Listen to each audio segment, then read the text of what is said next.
Hello दोस्तों, स्वागत है आपका आपके अपने YouTube channel school study point पर। दोस्तों, आज से मैं आपको इतिहास पढ़ाऊंगा। इतिहास मतलब हिस्ट्री। हिस्ट्री एक बहुत ही इम्पोर्टेंट सब्जेक्ट है किसी भी एग्जाम ऑफ व्यू से। आप HSSC की तैयारी कर रहे हो, CGL की तैयारी कर रहे हो, SSC की तैयारी कर रहे हो, रेलवे की तैयारी कर रहे हो, आप किसी भी एग्ज़ाम में देखो हिस्ट्री तो आती है। आइए हम शुरुआत करते हैं हिस्ट्री से। इतिहास।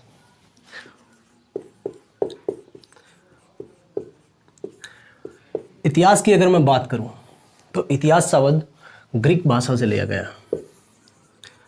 ग्रीक वर्ड है ये, ग्रीक वर्ड है इतिहास। ग्रीक भाषा में इसको बोला गया है हिस्टोरिया।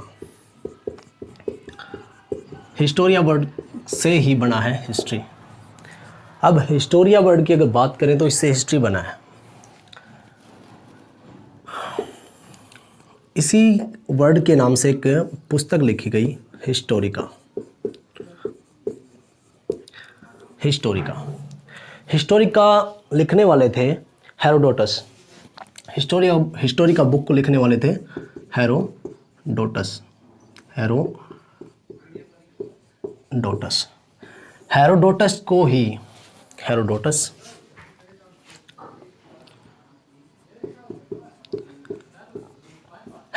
को ही फादर ऑफ हिस्ट्री बोला जाता है। हेरोडोटस को ही फादर ऑफ हिस्ट्री बोला जाता है। फादर ऑफ हिस्ट्री किसको बोला जाता है? हेरोडोटस को। यहाँ से हमारे 3 क्वेश्चन निकल के आते हैं। इतिहास शब्द कहाँ से लिया गया है? ग्रीक भाषा का वर्ड। दूसरा, कौन से वर्ड से लिया गया है? हिस्टोरिका से। कौन से बुक से लिया गया है? हिस्टोरिका से। हिस्टोरिका बुक किसने लिखी? हेरोडोटस ने। हेरोडोटस को क्या बोलते हैं? Father of history. इससे आगे की अगर बात करें, हम हिस्ट्री में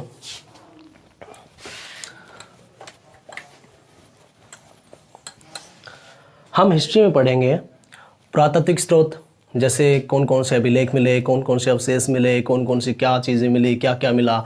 उसके बाद में धार्मिक अधार्मिक, कौन कौन से धार्मिक संगठन आए, कौन कौन से अधार्मिक लोग आए यहाँ पे। उसके बाद में विदेशी जो आक्रमण हमारे ऊपर हुए, उन सब के बारे में आज हम पढ़ेंगे। तो इससे पहले हमें जान लेना चाहिए कि इस्लाम का क्या अर्थ होता है।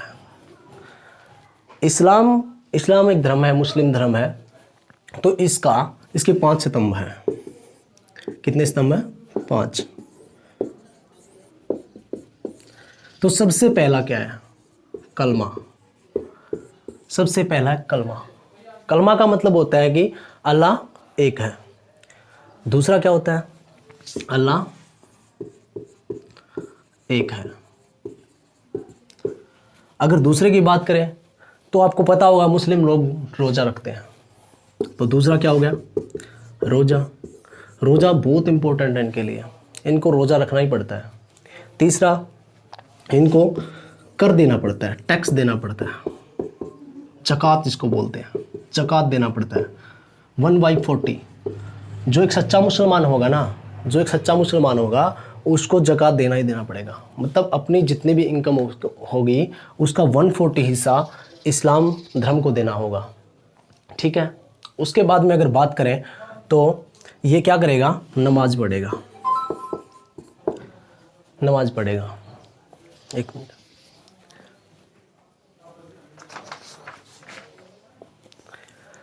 चौथे पिलर की अगर बात करें हम तो ये नमाज पढ़ेगा। किसी भी मुसलमान को नमाज पढ़ना बहुत ही अनिवार्य होता है। आपको पता होगा कि कोई भी मुस्लिम धर्म का होता है वो दिन में 3 बार नमाज अदा करता है। ठीक है। उसके बाद में हज की यात्रा करेगा। अपनी लाइफ में एक बार इम्पोर्टेंट, ज़रूरी, नेसेसरी होता है कि कोई भी मुसलमान होता है वो हज की यात्रा ज़रूर करेगा। इसके बाद हमने देखा कि इस्लाम के 5 पिलर होते हैं। अगर इन 5 पिलर पे जो काम करेगा वो एक असली मुसलमान है। ठीक है। और अगर इन बातों को जो मुसलमान नहीं मानता है उसको काफिर बोला जाता है। काफिर क्या बोला जाता है? काफिर। इस्लाम में यही 5 बातें हैं। कौन कौन सी हैं? नंबर 1 कलमा, अल्लाह एक है। नंबर 2 रोज़ा रखना होता है। नंबर 3 कर देना होता है, ज़कात देना होता है 1/40 अपनी इनकम का। ठीक है।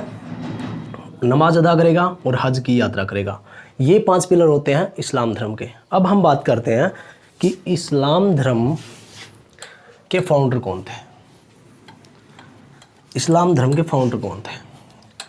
इस्लाम धर्म के फाउंडर की अगर बात करें तो इनके फाउंडर थे हजरत मोहम्मद। हजरत मोहम्मद का जन्म 517 एडी में हुआ था। 517 एडी में, 517 ईसा पूर्व, ठीक है। तो इनका जन्म मक्का के अंदर हुआ। मक्का के अंदर हुआ।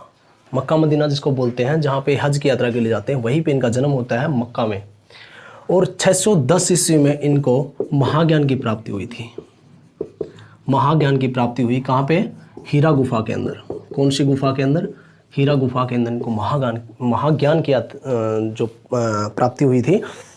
उसके बाद में हम देखते हैं कि जब इन्होंने 610 में ये जो इनको महाज्ञान की प्राप्ति हुई थी, उसी टाइम इन्होंने एक हज यात्रा की थी, ठीक है। इन्होंने एक हज यात्रा की थी। तो हज यात्रा, कौन सी हज यात्रा की थी? तो ये मक्का से मदीना गए थे। कहाँ गए थे? मक्का से मदीना गए थे। और इसी यात्रा को क्या बोला गया? हिजारत बोला गया। क्या बोला गया? हिजारत बोला गया, ठीक है। क्या बोला गया? हिजारत बोला गया। उसके बाद अगर हम बात करें तो इसका एक उत्तराधिकारी बना। किसका? हजरत मोहम्मद का बेटा था उत्तराधिकारी, जिसका नाम था अबू बकर। अबू बकर, ठीक है। अबू बकर हो गया। अबू बकर, इनको खलीफा के नाम से जाना गया। अबू बकर को किसके नाम से जाना गया? खलीफा के नाम से। जो मक्का और मदीना में जो खलीफा बैठते हैं ना, उन्हीं के नाम से इनको जाना गया। किसको? अबू बकर को। अब अबू बकर, अब इस्लाम एक मिनट देखते हैं।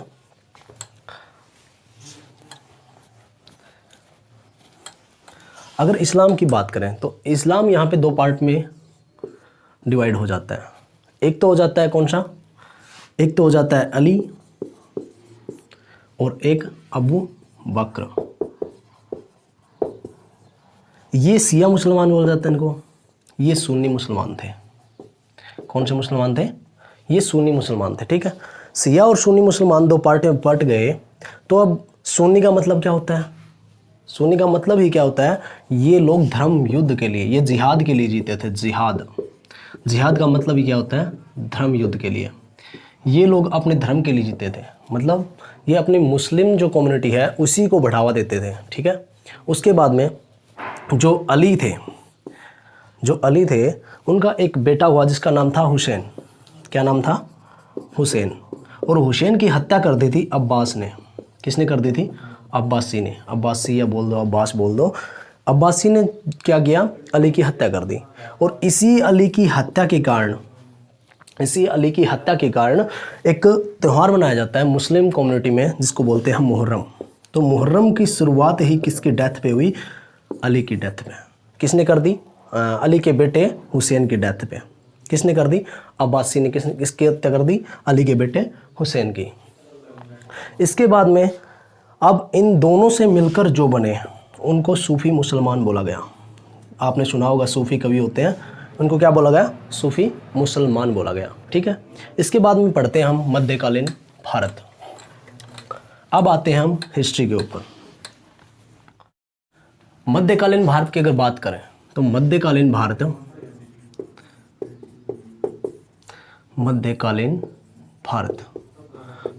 भारत का इतिहास अगर हम जानें तो इसमें हम पढ़ेंगे कि 712 से लेकर 1707 ईस्वी तक हम पढ़ेंगे मध्यकालीन भारत। अब मध्यकालीन भारत की शुरुआत करने से पहले हम जान लेते हैं कि कैसे कैसे क्या हुआ। इससे पहले हमें अपने मैप की ज़रूरत पड़ेगी। तो ये हमारा बन गया, इंडिया का मैप बना रहे हैं ना, अच्छा सा बनाएंगे, प्यारा सा इंडिया बनाएंगे, हैं। तो ये बन गया अपना भारत का नक्शा।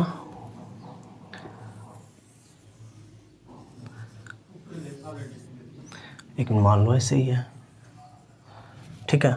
ये हमारा भारत का नक्शा बन गया, ठीक है। अब देखो, अब भारत का नक्शा बन गया। मध्यकालीन भारत हम पढ़ रहे हैं तो 712 में कोई अटैक होगा तो कैसे होगा? अब देखो, हमारे इधर पड़ती है हिमालय की पहाड़ियाँ और इधर पड़ता है चाइना, ठीक है। इधर चाइना होगा और इधर हिमालय की पहाड़ियाँ हो गई। यहाँ पे हमें पता है पानी पानी है, यहाँ पे भी पानी है। तो कौन सा एरिया बच गया जहाँ से यहाँ पे अटैक होगा इंडिया के अंदर? तो अटैक होने की जगह ही कौन सी बच गई? ये वाली जगह हम देखते हैं तो ये पड़ती है अरब, जहाँ पे तुर्की लोग रहते हैं, यानी तुर्क के लोग रहते हैं। तो सबसे पहला ही आक्रमण एक मुसलमान आक्रमण करेगा। तो उससे पहले देखते हैं कि क्यों करेगा, कैसे करेगा।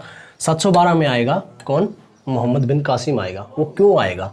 तो यहाँ पे अल हजाज नामक एक व्यक्ति रूल कर रहा है अरब में, ठीक है। अल हजाज क्या करता है? यहाँ पे एक पहाड़ी पड़ती है, हिंद कुश पहाड़ी। कौन सी पहाड़ी? हिंद कुश पहाड़ी। अब कोई भी पहाड़ी होती है उसके अंदर कोई रास्ता होता है, उसको बोलते हैं एक दर्रा। दो पहाड़ियों के बीच में बना रास्ता दर्रा कहलाता है। तो यहाँ पे एक दर्रा पड़ता है जिसका नाम है खैरब दर्रा। कौन सा दर्रा? खैरब दर्रा, ठीक है। खैरब दर्रा हो गया। उसके बाद में हिंद कुश पहाड़ियाँ होगी, पाकिस्तान के अंदर पड़ती हैं। उसके बाद में यहाँ पे प्रांत है सिंध, और सिंध प्रांत का राजा है कौन? दाहिर यहाँ पे रूल कर रहा है। कहाँ पे? सिंध के अंदर। सिंध के अंदर दाहिर रूल कर रहा है। तो होता क्या है, यहाँ पे जो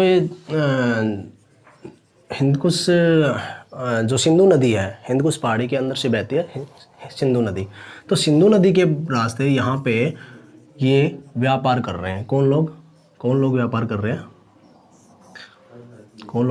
रहे हैं? ये तुर्की लोग, ठीक है, अरबी लोग। तो अरबी लोग यहाँ से व्यापार कर रहे हैं। तो यहाँ पे होता क्या है कि यहाँ पे दाहिर के जो सैनिक होते हैं वो इनका कुछ धन लूट लेते हैं। जैसे इनके ऊपर अटैक होता है तो यहाँ से अल हजाज एक बंदे को भेजता है जिसका नाम है अंबिके, मोहम्मद बिन कासिम। क्या? मोहम्मद बिन कासिम। अब मोहम्मद बिन कासिम को यहाँ पे भेजता है ये 712 में। कहाँ अटैक करने के लिए? यहाँ पे अटैक करने के लिए। तो यहाँ पे अटैक करने के लिए ताकि इनका जो माल जो आ रहा है, जो व्यापार कर रहे हैं, उस व्यापार के ऊपर कोई ज़्यादा आँच ना आए, इसके लिए क्या करता है ये मोहम्मद बिन कासिम को भेजता है। और मोहम्मद बिन कासिम यहाँ से आता है। कौन आता है? मोहम्मद बिन कासिम, ठीक है। मोहम्मद बिन कासिम यहाँ से आता है और यहाँ पे एक अटैक करता है। मोहम्मद बिन कासिम यहाँ पे पूछता है 712 में। तो 712 की अगर बात करें, 712 में पहला मुस्लिम अटैक होता है इंडिया के ऊपर। किसके ऊपर? इंडिया के ऊपर। सबसे पहला अटैक 712 ईस्वी में कौन करता है? मोहम्मद बिन कासिम। तो मोहम्मद बिन कासिम जैसे इसके ऊपर अटैक करता है तो सबसे पहले तो क्वेश्चन बन गया क्या कि सबसे पहले मोहम्मद बिन कासिम ने अटैक किसके ऊपर किया? तो सिंध के ऊपर किया। तो इंडिया के ऊपर होने वाला पहला मुस्लिम अटैक कौन सा था? 712 ईस्वी में। किसने किया? मोहम्मद बिन कासिम ने। अच्छा, किस राजा के ऊपर किया? तो दाहिर के ऊपर, ठीक है, दाहिर के ऊपर किया। कौन सी पहाड़ी से आया? कौन सी पहाड़ी पड़ती है? हिंदकुश पहाड़ी। कौन से दर्रे से आया? तो खैरब दर्रे से। अब ये बंदा यहाँ पे आ तो जाता है, सीधी सी बात है, यहाँ से चल के आ रहा है तो पैदल तो आएगा नहीं। तो ये क्या क्या लेके आया अपने साथ में? अरबी घोड़े लेके आया। कौन से घोड़े लेके आया? अरबी घोड़े लेके आया। तो अरबी घोड़े किसकी देन है? इंडिया के अंदर अरबी घोड़े देनी किसकी है? मोहम्मद बिन कासिम या फिर तुर्की लोगों की, अरबी लोगों की। तो अरबी घोड़े ले आया। उसके बाद में लेके आया अरबी ऊँट। क्या लेके आया? अरबी ऊँट। अरबी ऊँट भी लेके आया ये, और ऊँट लेके आया। उसके बाद में खेती लेके आया। एक तो खजूर की खेती लेके आए ये। खजूर सबसे पहले हुआ नहीं, शुरू किसने किए थे? इन्होंने। खजूर की और आलू की खेती। आलू की खेती हमारे हिंदुस्तान में नहीं होती थी, लेकिन किन लोगों ने सिखाई हमें? अरबी लोगों ने। तो देखो 712 में कौन आता है? मोहम्मद बिन कासिम। 712 में किसके ऊपर अटैक करता है? सिंध के ऊपर। सिंध का राजा कौन होता है? दाहिर। कौन सी पहाड़ी पड़ती है? हिंदकुश पहाड़ी। कौन से दर्रे से आता है? खैरब दर्रे से। क्या क्या लेके आता है? अरबी घोड़े लेके आता है, अरबी ऊँट लेके आता है, खजूर लेके आता है, आलू की खेती लेके आता है, ठीक है। इसके बाद में हम पढ़ेंगे कि इसने यहाँ पे किया क्या क्या। हम बात कर रहे हैं मोहम्मद बिन कासिम की। तो मोहम्मद बिन कासिम ने सबसे पहले तो जान लो कि कब से कब तक रहा। 712 से लेकर 714। क्वेश्चन बनेगा कि मोहम्मद बिन कासिम जब अटैक करने के लिए आया तो वह कितने साल तक वहाँ पे उसने राज किया? तो कितने साल तक किया? मात्र 2 साल तक, ठीक है। उसके बाद में इसने यहाँ पे आते क्या कर दिया? इसने यहाँ पे आते ही जजिया कर लगा दिया। अब जजिया कर अगर बात करें तो हम इतिहास में आगे जाके पढ़ेंगे जजिया कर कौन हटाता है, फिर से कौन लागू करता है। ठीक है, पहली बार जजिया कर लगाने वाला ही कौन था? मोहम्मद बिन कासिम। इसने जजिया कर लगा दिया। अब जजिया कर लगा दिया तो ये किन पे लिया जाता था? ये नॉन मुस्लिम्स पे लिया जाता था, नॉन मुस्लिम से। ठीक है, ये नॉन मुस्लिम से लिया जाने वाला कर था। ठीक है ना, 1/2 था पहले, 1/2 की जगह 1/3 हो गया था ये। ठीक है, तो नॉन मुस्लिम से लिया जाने वाला कर कौन था? जजिया कर था। ठीक है, उसके बाद में हम पढ़ेंगे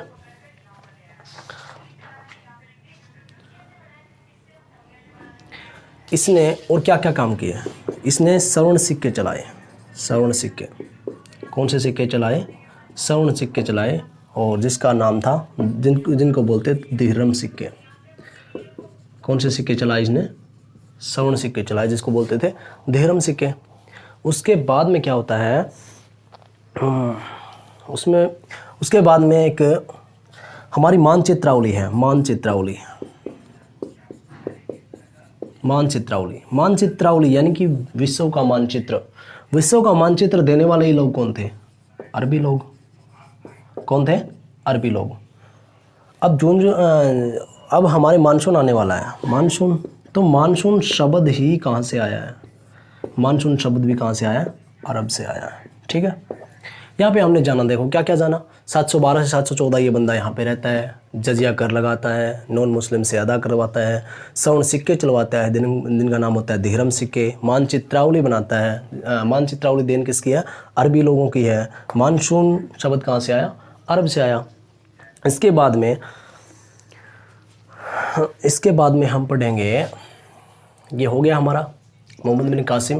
मोहम्मद बिन कासिम 714 में वापस लौट जाता है। ठीक है, उसके बाद में हम पढ़ते हैं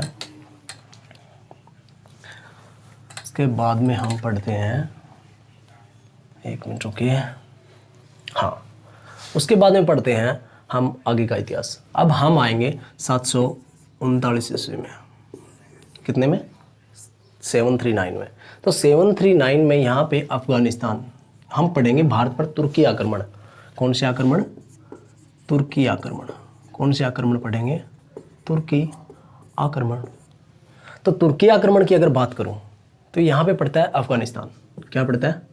अफगानिस्तान, जिसके सीमा में भी शायद 106 किलोमीटर लगती है लगभग इंडिया के साथ। तो 739 में यहाँ पे एक गजनी वंश, या फिर उसको बोलते हैं यामिनी वंश। कौन सा वंश? यामिनी वंश। गजनी वंश या यामिनी वंश। तो यामिनी वंश या गजनी वंश का शासक होता था जिसका नाम था अल्पतगीन। कौन होता था? अल्पतगीन। अल्पतगीन की हत्या करवा देता है कौन? अल्पतगीन की हत्या करता था अल्पतगीन यहाँ पे राज कर रहा है, रूल कर रहा है। ठीक है, अल्पतगीन के बाद इसका गुलाम आता है सुबुक्तुद्दीन। ठीक है, सुबुक्तुद्दीन हो गया। सुबुक्तुद्दीन के बाद सुबुक्तुद्दीन का बेटा महमूद गजनवी। कौन है? महमूद गजनवी। तो महमूद गजनवी कहाँ पे राज कर रहा है? गजनी में। तो महमूद गजनवी का जन्म होता है 971 ईस्वी में, और ये गद्दी पर बैठता है 998 ईस्वी में। ठीक है, 971 में जिसका जन्म होता है, 998 में गद्दी पर बैठता है। इसके बाद में पढ़ते हैं हम, सबसे पहले इसमें देखना होता है कि 739 हमें याद रखना है। अल्पतगीन यहाँ पे राज कर रहा है, कहाँ पे? गजनी के अंदर। गजनी वंश या फिर यामिनी वंश इसको बोला जाता है। सुबुक्तुद्दीन इसका गुलाम था, उसका बेटा हुआ महमूद गजनवी, और महमूद गजनवी को अब हम पढ़ेंगे आगे। ठीक है, अब हम पढ़ते हैं महमूद गजनवी को। अब हम महमूद गजनवी की बात करेंगे। तो महमूद गजनवी, सबसे पहले महमूद गजनवी की बात करते हैं। तो महमूद गजनवी का जन्म आपने देखा 971 ईस्वी में। ठीक है, गजनी के अंदर ही। उसके बाद में हमने पढ़ा 998 ईस्वी में ये गद्दी पर बैठ जाता है, गजनी की गद्दी पर बैठता है। 2 साल के बाद, मात्र 2 साल के बाद 1000 ईस्वी में ये अटैक करता है किसके ऊपर? पेशावर के ऊपर। किसके ऊपर? पेशावर के ऊपर। किसके ऊपर अटैक करता है? पेशावर के ऊपर। तो पेशावर कहाँ पे पड़ता है? पेशावर इधर पड़ता है पाकिस्तान के अंदर, ये हमारा पाक है अब आज के टाइम में, उस टाइम तो इंडिया का हिस्सा था। तो पेशावर के ऊपर करता है, ठीक है। पेशावर के ऊपर अटैक करने के बाद 1001 ईस्वी में यहाँ का राजा होता है, अब कौन होता है, ये पड़ता है पंजाब का हिस्सा, और पंजाब का हिस्सा पड़ता है तो यहाँ का राजा कौन होता है, यहाँ का राजा होता है जयपाल। कौन होता है, जयपाल। कौन, जयपाल, मिस्टर जयपाल, ठीक है। तो यहाँ का राजा होता है जयपाल। जयपाल के ऊपर अटैक करता है ये कौन, जयपाल पर अटैक करता है। कौन करता है जयपाल के ऊपर अटैक, कौन, महमूद गजनवी, ठीक है। महमूद गजनवी यहाँ पे अटैक करने के बाद क्या करता है, 1006 ईस्वी में, कब, 1006 ईस्वी में, 1006 ईस्वी में ये अटैक करता है, ये अटैक करता है नगरकोट मंदिर के ऊपर। नगरकोट में, नगरकोट के ऊपर करता है। ये ज़्यादातर मंदिरों पे अटैक करेगा, इसलिए हम आगे जाकर इसको मूर्ति भंजक का नाम देंगे, ठीक है। ये नगरकोट पे करता है, ठीक है। उसके बाद में 1008 ईस्वी में कहाँ पे करेगा, 1008 ईस्वी में ये आनंदपाल को हराता है। किसको, आनंदपाल को, ठीक है। 1008 ईस्वी में आनंदपाल को हराएगा। 1009 ईस्वी में, बाद में मैं आपको मैप भी समझा दूंगा, लेकिन उससे पहले एक बार डेट याद कर लीजिए। 1009 ईस्वी में, 1009 ईस्वी में हरियाणा के अंदर एंट्री मारता है। कहाँ मारता है, हरियाणा के अंदर। और हरियाणा के अंदर कौन सी जगह पे मारता है, तो कुरुक्षेत्र में एक जगह पड़ती है स्थानेश्वर। कौन सी, स्थानेश्वर। यहाँ पे भी एक मंदिर लूटने के लिए आता है, लेकिन ये कामयाब नहीं हो पाता, ठीक है। क्या नहीं हो पाता, ये कामयाब नहीं हो पाता। तो उसके बाद में ये आगे लौट जाता है और आगे बढ़ जाता है 1011-12 में। ये यूपी के अंदर चला जाता है, यूपी के अंदर। और यूपी में किसके ऊपर करेगा, ये यूपी में अटैक करता है उज्जैन और मथुरा पर। कहाँ पे करता है, उज्जैन और मथुरा के ऊपर। कहाँ पे करेगा, उज्जैन और मथुरा के अंदर 1011-12 ईस्वी में, ठीक है। उसके बाद में हमने डेट पढ़ी, उसके बाद में हम देखते हैं और थोड़ी डेट है इनकी। उसके बाद में ये आता है 1014 ईस्वी में। 1014 ईस्वी में ये यूपी से वापस लौट रहा है, तो फिर बीच में हरियाणा आता है। तो हरियाणा के अंदर अटैक करता है किसके ऊपर, कौन सा मंदिर था वो, स्थानेश्वर मंदिर। स्थानेश्वर मंदिर। और स्थानेश्वर मंदिर के अंदर ही ये चक्र स्वामी की मूर्ति को तोड़ता है। कौन सी मूर्ति को तोड़ता है, चक्र स्वामी की मूर्ति को तोड़ता है, ठीक है। स्थानेश्वर मंदिर के अंदर किसकी मूर्ति को तोड़ता है, चक्र स्वामी की मूर्ति को।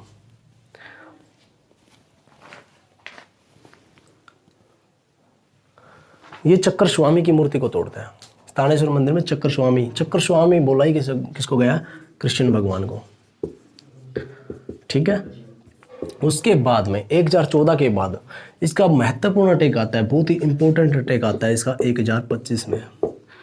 कौन सा, सोमनाथ मंदिर पे। कौन से मंदिर पे, सोमनाथ पड़ता है सौराष्ट्र गुजरात के अंदर पड़ता है, सोमनाथ मंदिर के ऊपर, ठीक है।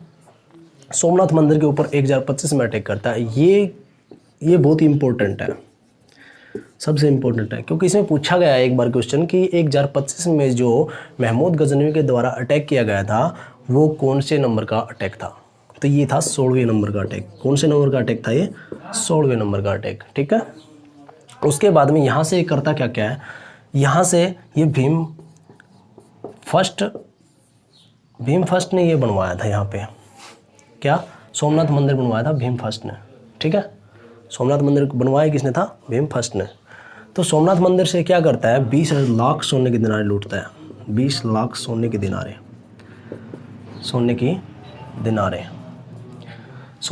लूटता है, ठीक है। 20 लाख सोने के दिनारे जब ये लूट कर ले जाता होता है, तो उस टाइम रास्ते में जब ये वापस जा रहा है, उसी रास्ते से जिस रास्ते से आया था उसी रास्ते से वापस जा रहा है, तो इसका मतलब राजस्थान में जाएगा। जैसे ही राजस्थान के अंदर जाता है तो खोखर जाटों के द्वारा इसके ऊपर अटैक कर दिया जाता है। जाटों ने क्या किया, इसका कुछ संपत्ति को छीन लेते हैं जाट।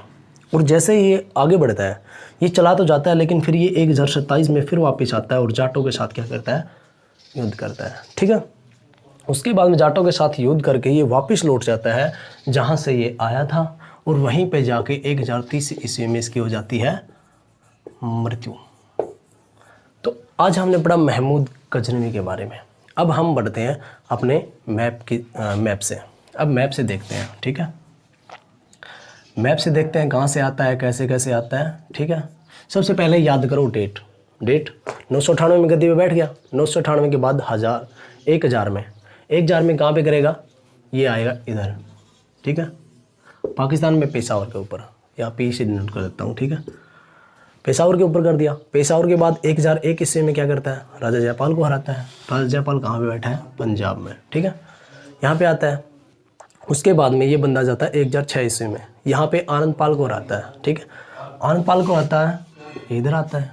उसके बाद में 1008 ईस्वी में ये अटैक करता है किसके ऊपर, 1008 ईस्वी की अगर बात करें तो ये आनंद पाल को 1008 ईस्वी में हराता है। और 1006 ईस्वी में, सॉरी एक मिनट, 1001 ईस्वी में क्या करता है, 1006 में किसको हराता है, जयपाल को हराता, नगरकोट मंदिर पर अटैक करता है। 1006 में कहाँ पे अटैक करता है, नगरकोट मंदिर पे। नगरकोट मंदिर कहाँ पड़ेगा, गुजरात के अंदर, इधर।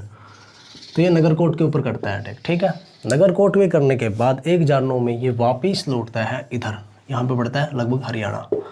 हरियाणा के अंदर अटैक करता है। हरियाणा के बाद ये यूपी जाता है। यूपी से वापस लौटते समय फिर अटैक करता है। फिर ये इधर इस रास्ते से आता है, तो इधर इस रास्ते से जाता है तो राजस्थान में इसके ऊपर अटैक होता है। राजस्थान से अटैक होता है तो ये जाटों के साथ युद्ध करता है और 1030 ईस्वी में ये मर जाता है। ठीक है, और देखिए कौन कौन सी डेट हो गई, 971 हो गई, 998, 1000, 1001, 1006, 1008, 1009, 1011, 12, 1014, 1025 और 1027 और 1030 में इसकी मृत्यु। अच्छा, हमने इसमें देखा कि ये बंदा क्या करता है, मोस्टली हमने देखा कि ये बंदा मंदिरों के ऊपर अटैक कर रहा है। किसके ऊपर अटैक कर रहा है, सबसे ज़्यादा मंदिरों के ऊपर अटैक कर रहा है। मंदिरों के ऊपर अटैक कर रहा है तो इसको लोगों ने नाम दे दिया मूर्ति भंजक। क्या नाम दे दिया, मूर्ति भंजक।